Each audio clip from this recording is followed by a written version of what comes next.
अहाँ सबके हमर नमस्कार। आइ अहाँ सब राम जी के एकटा गाना सुनू। राम जी से पूछे जनकपुर के नारी, बता दे बबुआ लोगबा देत काहे गारी, बता दे बबुआ लोगबा देत काहे गारी, बता दे बबुआ।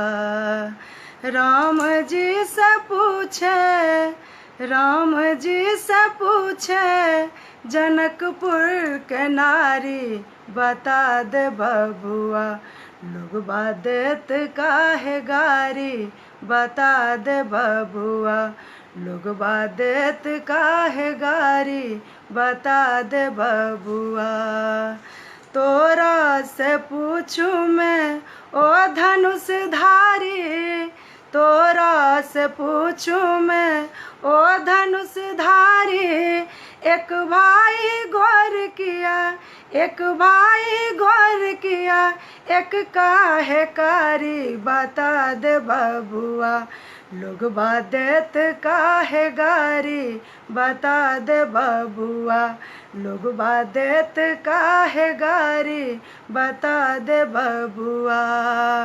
राम जी से पूछे, राम जी से पूछे जनकपुर के नारी, बता दे बबुआ लोगबा देत काहे गारी, बता दे बबुआ लोगबा देत काहे गारी, बता दे बबुआ।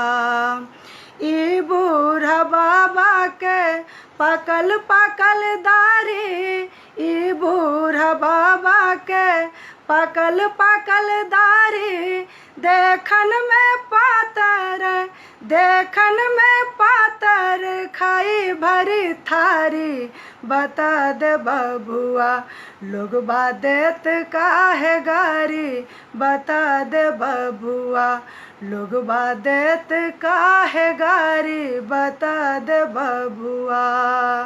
राम जी से पूछे, राम जी से पूछे जनकपुर के नारी, बता दे बबुआ लोगबा देत काहे गारी, बता दे बबुआ लोगबा देत काहे गारी, बता दे बबुआ। राजा दशरथ जी केलन होशियारी, राजा दशरथ जी केलन होशियारी, एकटा मरद पर, एकटा मरद पर तीन तीन टा नारी, बता दे बबुआ लोगबा देत काहे गारी, बता दे बबुआ लोगबा देत काहे गारी, बता दे बबुआ। राम जी से पूछे, राम जी से पूछे जनकपुर के नारी, बता दे बबुआ लोगबा देत काहे गारी, बता दे बबुआ लोगबा देत काहे गारी, बता दे बबुआ।